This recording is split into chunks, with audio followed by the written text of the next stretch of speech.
ஐக்கிய நாடுகள் மன்றத்தில் மனித உரிமைகள் குழு என்று உலக நாடுகளுக்கு உரிமை கொடுக்கிற ஒரு அமைப்பு இருக்கிறது.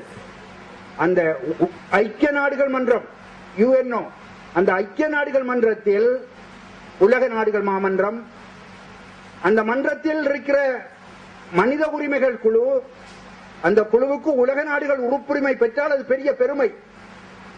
அந்த இடத்தில் இலங்கை இருந்தது, சிங்கள ஸ்ரீலங்கா இருந்தது. அந்த இடத்தில் அவர்களை உட்கார வைக்க கூடாது, அவர்களை இந்த முறை இறக்க வேண்டும் என்ற உலகத்தில் 3 பேர் குரல் கொடுத்தார்கள்.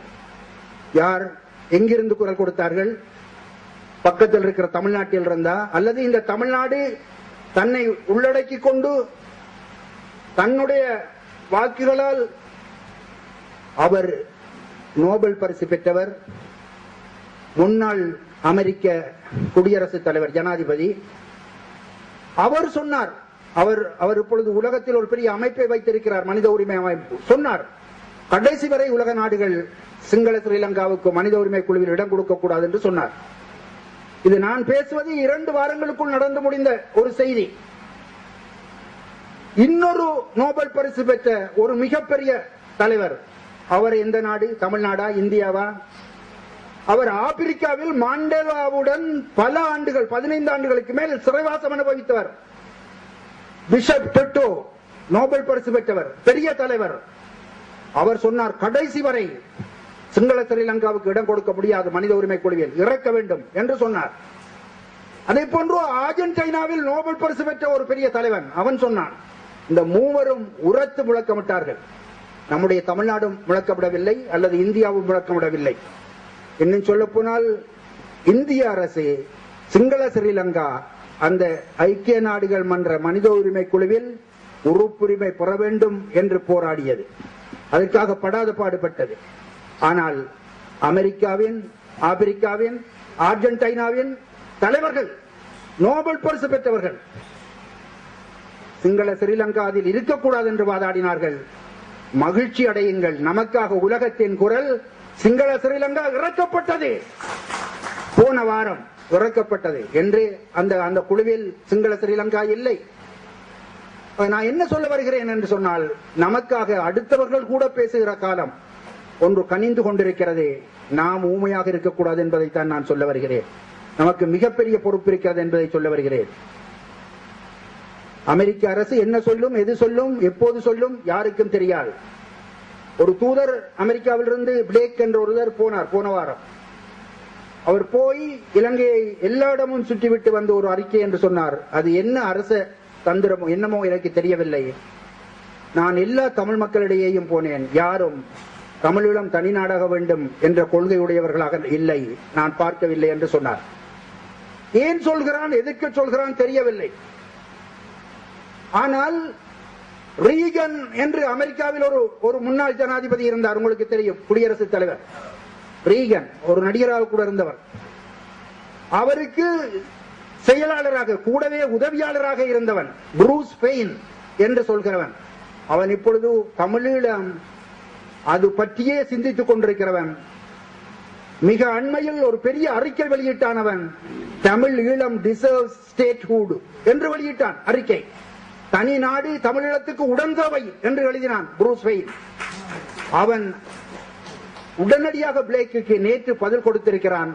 உனக்கு துணிச்சல் இருந்தால் பச்சை பொய்யை நீ பேசுகிறாய், நானும் அமெரிக்காவில் இருந்துதான் பேசுகிறேன், நானும் தகுதியான இடத்தில் இருந்துதான் பேசுகிறேன். உனக்கு துணிவிருந்தால் தமிழீழத்தில் போய் ஒரு வாக்கெடுப்பு, தமிழீழம் தேவையா இல்லையா என்று நடத்திப்பார், உன்னுடைய முகத்தில் அந்த மக்கள் கரி பூசுவார்கள் என்று சொல்லி புரூஸ் அறிக்கை விட்டிருக்கிறான், புரூஸ் பெயின் அறிக்கை விட்டிருக்கிறான்.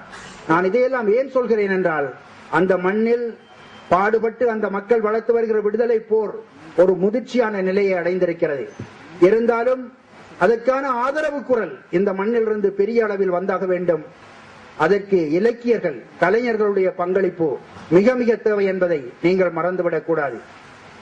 அந்த மண்ணில் உள்ள மக்கள் வீரமாக போராடுகிறார்கள்.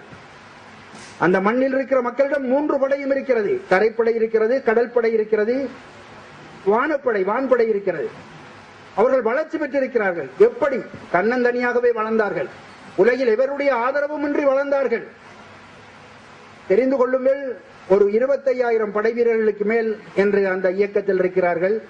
புலிகள் அத்தனை பேருக்கும் ஒவ்வொரு நாளும் சோறு போட வேண்டும். அது களத்தில் போராடுகிறவனுக்கு சும்மா அவனுடைய உடலில் சேராத சோறு போட்டு பயனில்லை. அவனை வீரனாக அவன் செயல்படுகிற அளவுக்கு அவனுக்கு உணவளிக்க வேண்டும். எங்களுடைய மண், அந்த மண்ணில் அந்த வீர விடுதலை போரை நடத்தி கொண்டிருக்கிற இயக்கம் அல்லது அங்கு அமைந்திருக்கிற எங்களுடைய தற்காலிக அரசு அவர்களுக்கு சோறு போடுகிறது, அந்த வீரர்களுக்கு சோறு போடுகிறது. அது எவ்வளவு பெரிய பொறுப்பு என்று நீங்கள் எண்ணி பார்க்க வேண்டும். அது ஒரு அரசு அல்ல. ஆனாலும் அப்படி ஒரு இயக்கத்தை கட்டி வளர்த்திருக்கிறோம். அண்மையில் உங்களுக்கு தெரியும், திருவோணமலை துறைமுகத்தில் சிங்கள ஆட்சியாளர்களுடைய ஒரு பெரிய போர்க்கப்பல் உடைத்து நொறுக்கப்பட்டது, சிதறடிக்கப்பட்டது. 80 மீட்டர் என்று அதனுடைய நீளத்தை சொன்னார்கள். 80 மீட்டர் என்றால் கிட்டத்தட்ட 240 அடி. 240 அடிகள் என்று சொன்னால் ஒரு 3 தென்னை மரத்தை நேரில் வைத்த நீளம். எவ்வளவு பெரிய கப்பல் எண்ணி பாருங்கள். அந்த கப்பல் ஆயுதம் நிரப்பிக் கொண்டிருந்த பொழுது மூழ்கடிக்கப்பட்டது.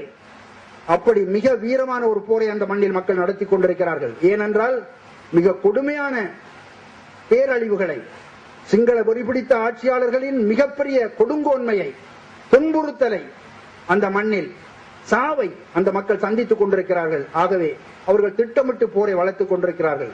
இந்த நேரத்தில் ஊடகங்கள், நான் தனியாக தமிழீழத்தை மட்டும் பேசுகிறேன், மொத்தத்திலேயே உலகில் எங்கு ஒடுக்குமுறை நடந்தாலும், எந்த வகையான ஒடுக்குமுறை நடந்தாலும், அனைத்து ஒடுக்குமுறைகளையும் எதிர்க்கிற உணர்வோடு இலக்கியங்கள், கலைகள் படைக்கப்பட வேண்டும்.